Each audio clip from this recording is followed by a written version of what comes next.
Welcome to the Victory Show. Hey, Victors, welcome to this episode of The Victory Show. If this is the first time you're joining us, I'm Travis Cody, bestselling author, 16 books, and creator of Bestseller by Design. I've had the privilege of helping hundreds of business consultants, founders, and entrepreneurs write and publish their own best-selling books. Through that journey, I've discovered a fascinating pattern. Most businesses really struggle to break past seven figures per year in revenue. So, on this show, we sit down with some of the world's most successful founders, CEOs, leaders, and business owners to uncover the strategies they use to run teams and scale past that mark so you can do the same. So, get ready for some deep insights and actionable takeaways that you can implement in your life and business starting now. Today's guest is a force in modern media and a trailblazer in public broadcasting. Amanda Mountain is the first female CEO in the history of Rocky Mountain Public Media, and under her leadership, the organization has undergone a bold transformation. Over the past 6 years, Amanda has led the creation of the Buell Public Media Center, restructured the organization to be digital first, launched a multi-platform content strategy, and implemented a user-centered operating model that's now a blueprint for innovation in the industry, all while building a workplace culture grounded in equity, creativity, and impact. For the last 25 years in the media world, from Viacom and Freedom Communications to her own work as a journalist, Amanda has earned honors including an Emmy, a DuPont Columbia Award, and a spot among the most influential women in radio 2 years in a row. She's also shaping the future of journalism as a Sulzberger Fellow at Columbia and currently serves as board chair of the Public Television Major Market Group. Amanda's story is one of vision, transformation, and purpose driven leadership in a rapidly changing media landscape. Amanda, welcome. Thank you. You make me sound so much fancier than I feel. So you're saying that there's some changes going on in the media landscape these days? Yeah, just a few, just a few. It's keeping me on my toes, that's for sure. No kidding. Where do we start with it? I like it. It seems like every week we turn around, there's something new going on. Yeah, Um, well, in public media in particular. for sure. Yeah. What like I'm always fascinated because not only in your media, but you're in public media, which is very specific. And I know you guys all are under an umbrella of a lot of things that you've got to kind of be aware of. But did you did you sort of start out knowing you were going to go into media, or did the media sort of choose you? It kind of chose me, I have to say, though. I was one of those latchkey kids that watched as much television as I possibly could. I was constantly reading books and listening to the radio. And so when I had found a path as a first gen college student in media management, I loved it. I fell in love, and that led to my first job in the newspaper business, and there was no looking back. Wow. Now I know we got to explain to some of our listeners, or somebody read this chapter, what a newspaper is. Oh no, so sad, I but know, true. isn't it? Um, so first generation college grad, how was like, did you know at a young age you're going to do college, and was there pressure for you coming on that? Like, what was the response from your family of achieving that? Because that's a pretty big deal. Yeah, it felt like a big deal in part because it took me 10 years to pay off all the loans. Oh So I yeah, it that will continued do to it for feel sure. like a big deal. Yeah, I wasn't sure if I could navigate the process, to be honest with you. So after I graduated college, there was about a year where I just felt completely tetherless and lost a bit. And there wasn't anybody in my family who knew what that process could look like to build the bridge from high school into higher ed. And I wasn't necessarily one of those kids. I was one of the kids that always had the potential, but wasn't consistently actualizing it. And so Sure. I wasn't on the radar of my, high school counselor by any stretch. I wasn't valedictorian. So there wasn't necessarily anybody looking to find me and help me build that bridge. I had to come to it. Um, and so it took about a year, but then I found my way through a community college system where I was able to inexpensively get my associate's degree and then go on to a 4 year degree. And yeah, it felt like a really big deal because it it changed my thinking in a way that made me love learning and that made Mm. me pursue it as a lifelong driving purpose. No matter what I was doing, what my job title was, or my job description, I knew I always wanted to learn and grow.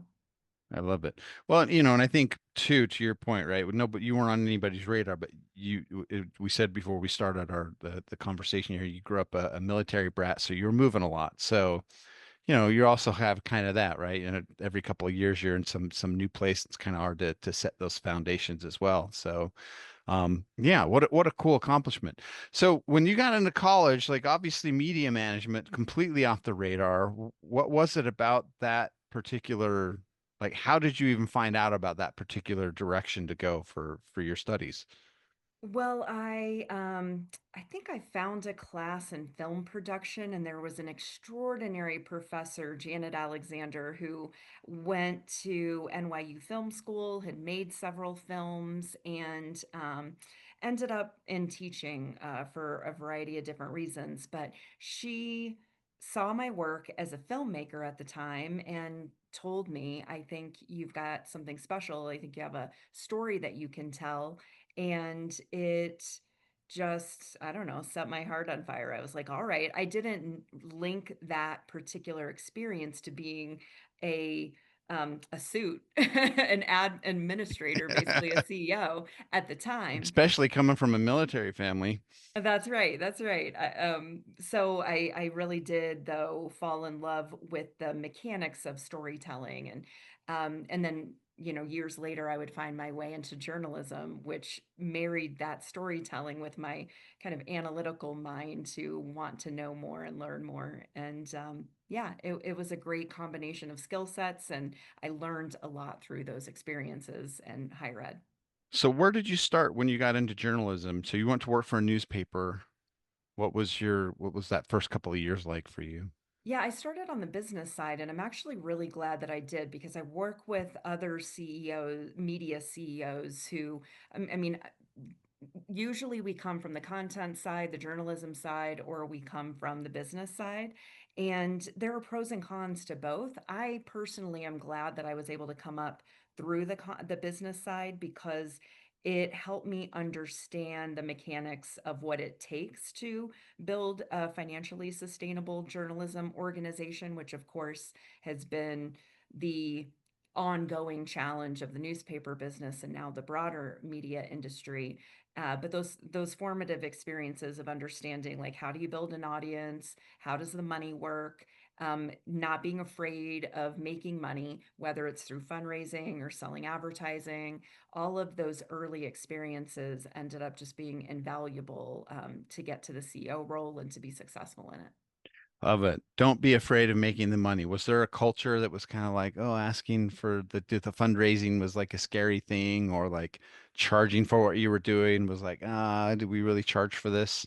Oh, yeah. I mean, it was scary for me. I thought I wanted to be as far away as possible from that direct accountability for meeting sales goals or meeting revenue goals. There's just nothing like that kind of pressure. The pressure of meeting a deadline for an article is not insignificant, but from my experience, it's nothing like having to meet that revenue goal. And when you don't, those repercussions are so much more significant than any one story, any one deadline. And Yeah. so learning to live with that pressure, learning to like it, learning to step into that accountability was really critical, and I think critical for any successful CEO. Yeah, I think you're right for sure. So let's talk a little bit, but briefly about how do you go from, starting in journalism to becoming, CEO of the public media in the Rocky Mountain area. So like, you know, let's talk a little bit about your newspaper, but when did the public broadcasting system become part of like when did you join that, and what was sort of your path through there? Yeah, so my path started, as we mentioned, in the newspaper business, and I was able to ultimately, during my time there, really be on the editorial side and see what that is like, and experience roles on the business side in marketing. And so I got a really well-rounded skill set and orientation that helped me understand more about what I was good at, what I wanted to do. That led to a journey through corporate media and Viacom and other places. Ultimately, it led me back into the newspaper business. And when I got the call about going into a potential job in public media, I did not think it was for me. I made a bunch of assumptions about what public media is. And I was kind of addicted to that adrenaline in corporate media in a way that I wasn't sure I was going to get in public media. Little did you know. Yeah, right. Exactly. Well, isn't that the truth? Being a CEO is like, having a child. Like you really don't know what it's like until you're in the role. And I had a lot of naive assumptions. Lots of learning as you're going, right? Oh my God. Yeah. And yeah, absolutely. That's an understatement. So, Wow. yeah. So was there any work specifically you did at Viacom in the newspaper industry that led to you getting on the radar for the public media CEO spot?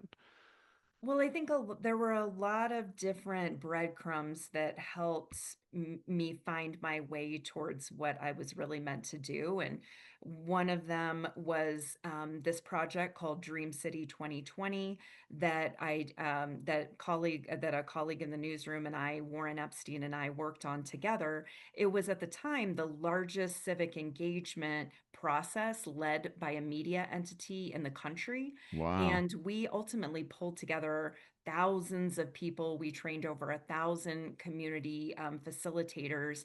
And together, I think it was like 30,000 people ended up engaging in these conversations about what they wanted their communities to look like.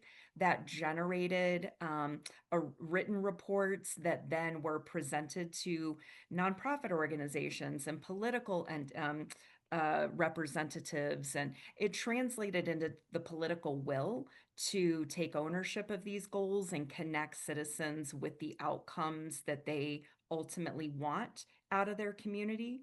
And to see how the mechanics of how media can not tell people what they want and drive towards a predetermined outcome, but how media can and should be a facilitator to set the table to bring forward people's hopes and dreams and wins and losses in their Mm, communities and make sure people with power see it and feel accountable to it in a way that ultimately generates better outcomes for everybody. That was a critical formative experience. The next breadcrumb would come when I was at Viacom Plus, which was this startup in the corporate world, very, very large company. But it was a pet project of the CEO at the time, Mel Karmazin, and he had a vision of these cross platform sales divisions that are now commonplace. But at the time, it was one of the first examples of this idea come to life.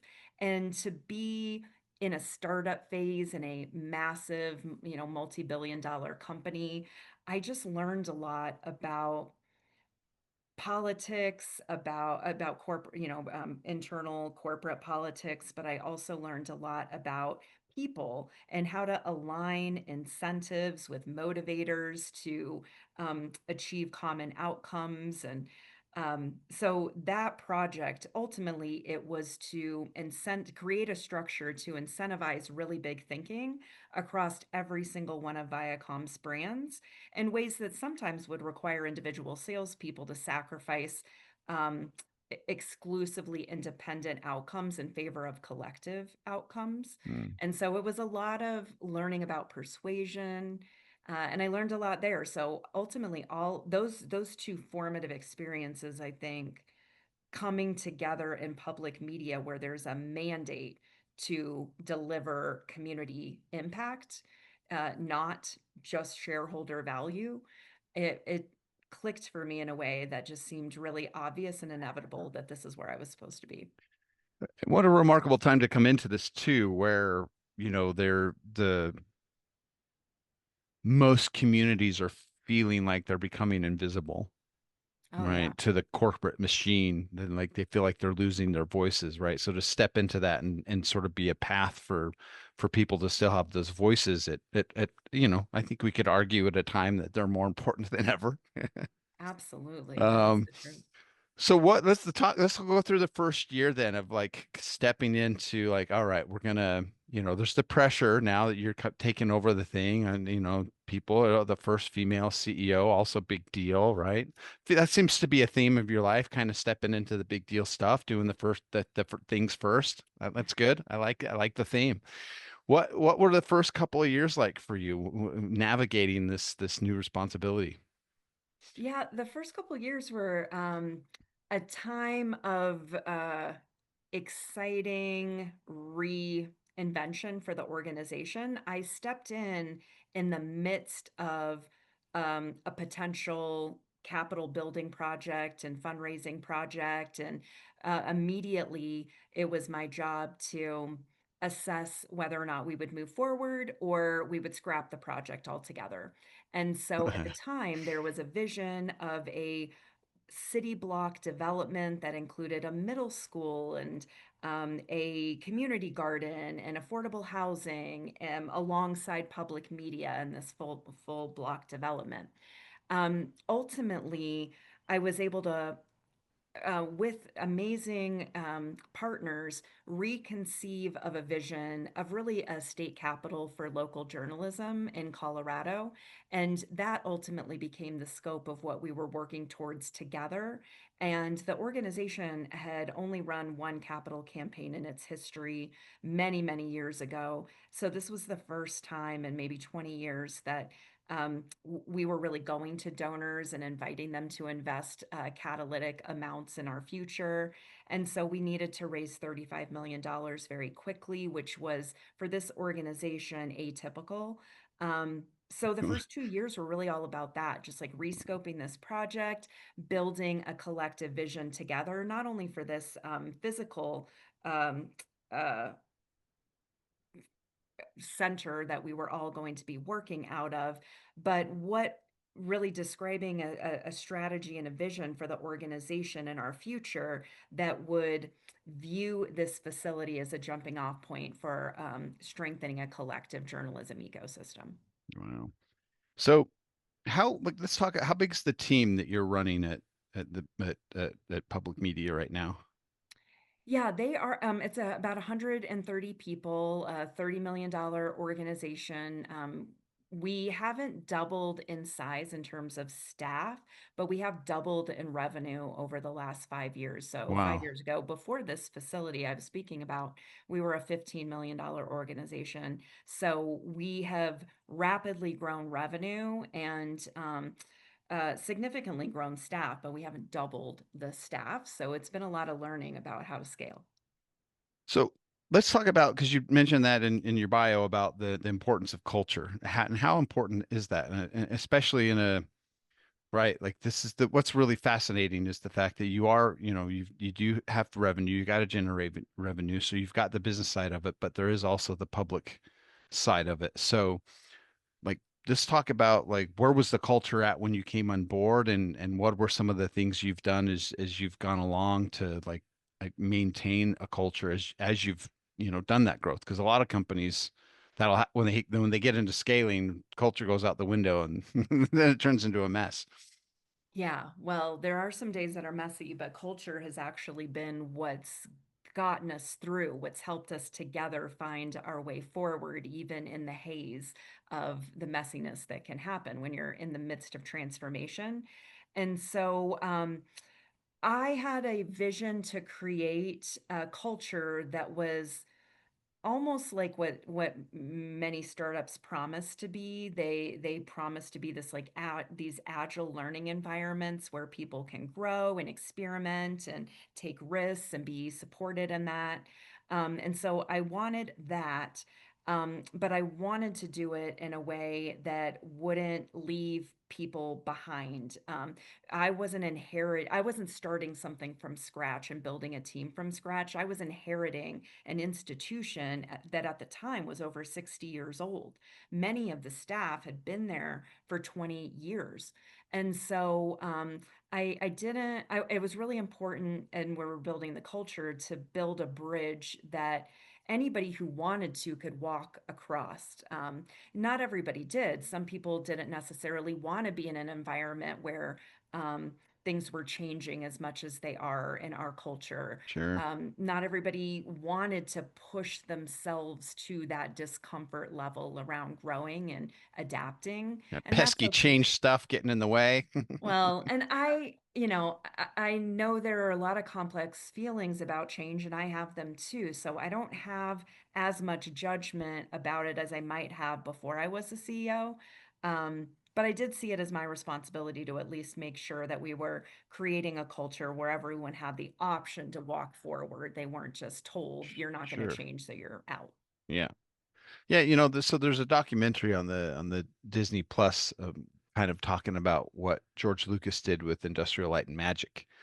And they were the one of the whole episodes was about when they hit that critical point in the early 90s where up to that point everything had been practical models and model builders, and they had a team of 50, 60 people that were model builders and sculptors and whatever, and they were like, that's going away and it's all computers. And there was that, and they said, they're like, this is where we're going, and they gave everybody the opportunity. And some people were like, yeah, I will absolutely become a sculptor on the computer. And some of the guys were like, I'm a hands-on guy, I can't do the computer. And then they had to go, they go down a different path. So that's Yes. just the nature of, I guess, progression, especially in business, for sure.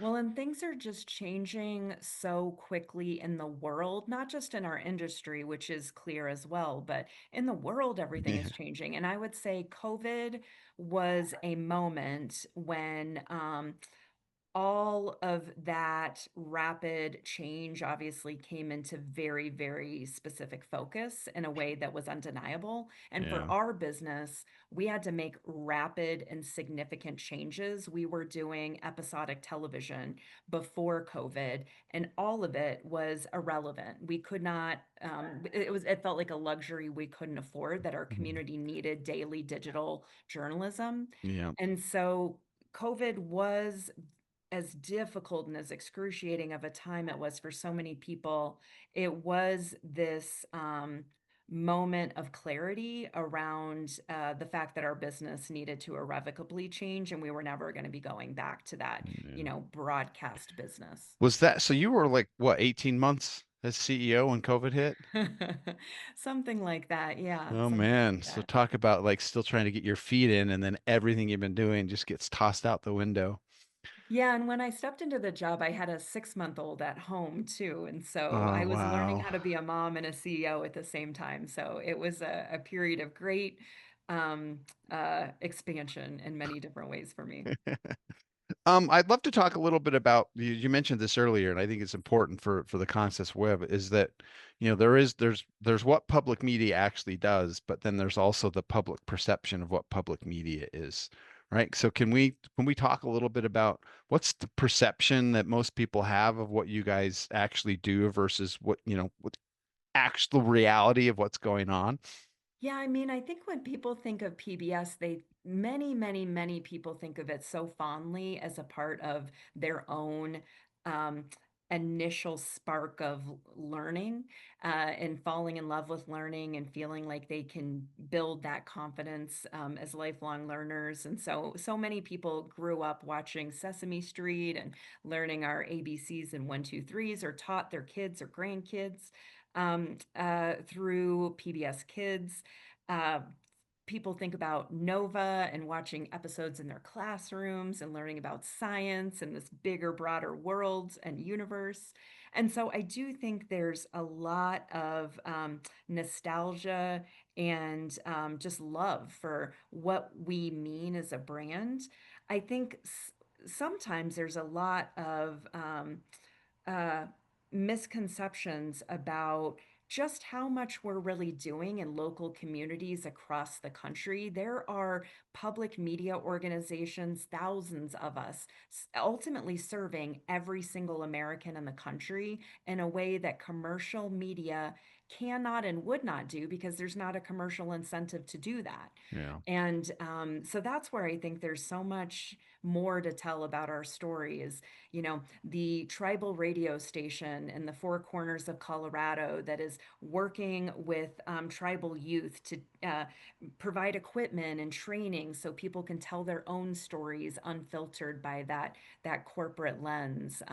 Or what we did when we stepped in to this COVID gap for kids, 20% of our state that didn't have reliable broadband access. And we were able to immediately teach teachers across the state how to shoot lesson plans in their living rooms. And then we were able to broadcast that across the state. And as a result, Wow. 250,000 kids who would have Yeah. fallen through the cracks with remote learning, they were able to stay up to speed and not lose years of their life in learning, which was so Mm. critical.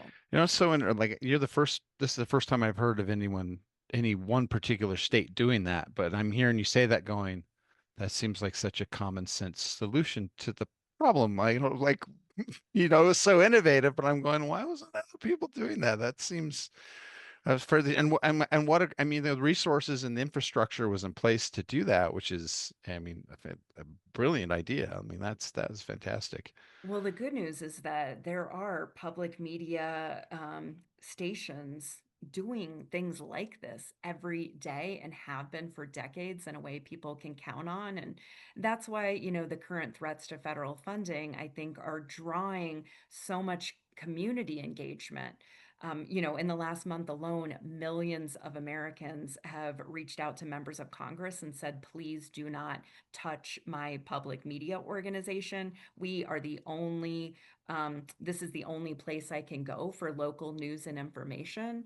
Those calls are powerful. And every day we are getting letters and texts and emails that are articulating in the voices of our community that we are truly an essential service, that we have Sure. been there and people need us to keep being there in those same ways. Well, and correct me if I'm wrong, but I think a lot of people also have the assumption that, your guys' budget is 100% from federal funds, right? And that's not the case at all, right? It's just a small part because you guys have fundraising, you have your own business activities. So I think it's important for people, again, people reading this or listening to this, so it's like, they're not funding you fully. It's like a supplement to what you're doing. And I think that's, an important distinction to make for people because I do feel like a lot of people don't understand that. Yeah, and I would say too that a lot of people who live in rural parts of their states are very aware of the power of um, public-private partnerships, because that is how rural communities get their services. Because again, Yeah. there isn't a commercial incentive to have corporations go in and solve community problems, and there aren't the resources available to self-fund community solutions. And so these public private partnerships are a way of life in much of the country. And that is what public media is. We take a dollar of taxpayer money and we turn it into at least $5 of impact. And we do that in a lot of different ways every day. Yeah. So, we're halfway through the 2020s. Looking forward to 2030. Like, what are the challenges that public media is facing? And then for you specifically at Rocky Mountain, like, what's your vision? Where do you hope to be by the time we hit the 2030s? Oh my gosh. Well, it is so unpredictable day to day now that it is, I have to admit, difficult to imagine what 5 years are going to look like. But what I will say is that we already know enough about our audiences to know that we are no longer in the media business. We are in the relationship business. Mm, And it is just as important for us, our, not just today, but for our future viability, that we are connecting people with each other just as much or more so than we're connecting them with us and our content and our brand. And that is where I think there's increasing opportunity to expand impact for people every day. There's record levels of loneliness. Commercial media and social media are making us feel oftentimes like we have to fit into a box that can be isolating and lonely. yeah. And public media can bring people together, remind folks that we're a part of something bigger than ourselves alone. And we're united by these common American values that Mm, I think are inspiring to people. They want to know that these values we've been taught about who our country is, the American dream, that we can always learn and more and do better, and we can have access to generational progress. All of those things I think people have counted on public media as a partner in, and we can convene and protect that public square in a way that continues to hold up those values for everybody outside of a political lens that commercial media can so often, um, force people. No. That's a good title for a book if you ever write one. Protecting the Public Square. I Yeah, mean, because that well, is what it is about. And it is fascinating, right? With all this technology we have. And I mean, look, we're having this conversation. I'm in Las Vegas, you're in Colorado. It's like we're in the same room. I mean, what an amazing time that we live. And at the same time, everybody feels disconnected, invisible, and alone.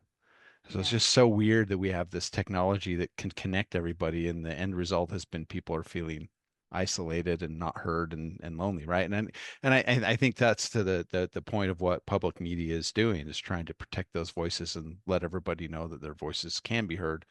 So especially yeah, when there's a lot of noise around. So absolutely. all right. So if they're listening to this and they want to get involved in especially with Rocky Mountain Public Media, how do they, connect with you or connect with the organization? Yeah. RMPBS.org is a way that you can catch up with our daily journalism and storytelling and find out more about what we do. And especially right now, protectmypublicmedia.org is a way to stay up to speed with how the threats to federal funding are unfolding and how you can participate by reaching out to your representatives, especially in the Senate, as we go towards a vote here soon around reconciliation and rescission. And so there's a lot of ways you can get involved. I love it. Amanda, this has been fantastic. Really looking forward to this next 5 years of where you head, and I appreciate you taking the time out of your day to be here. Yeah, thank you for the opportunity.